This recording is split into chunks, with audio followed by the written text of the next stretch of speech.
ধন্যবাদ। আপনি প্রতি বছর নিয়ে আমি এবছরও কুমিল্লা সিটি কর্পোরেশনের 10টি ওয়ার্ডে নিজ উদ্যোগে নিজ অর্থায়নে আপনি কোরবানি পশুর বর্জ্য অপসারণ করি।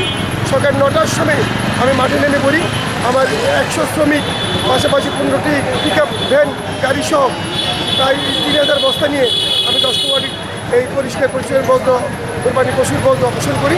আমি গত 30 বছর ঈদের দিন মাঠে থাকি এলাকাবাসীকে একটি সুন্দর পরিবেশ দৃষ্টিমূলক এবং ঈদ উপহার দিয়ে দেওয়ার চেষ্টা করি। এবং এছাড়াও কুমিল্লা সিটি কর্পোরেশন থেকে 27 ওয়ার্ডে 27টি গাড়ি 2টা করে নামবে। সেখানে 30,000 বস্তা এবং প্রতিবছর ব্লিচিং পাউডার দিয়েছে আমাদের নতুন ডাক্তার তাসিমা সূচনা। সুতরাং সেই গাড়িগুলো 2টা করে নামবে। আমরা ইনশাল্লাহ আমার ওয়ার্ড একটার মধ্যে আমি আমার ওয়ার্ডকে সুন্দর পরিষ্কার পরিচ্ছন্ন করে বর্জ্য অপসারণ করে সুন্দর একটা পরিবেশ দিতে পারবো এলাকাবাসী।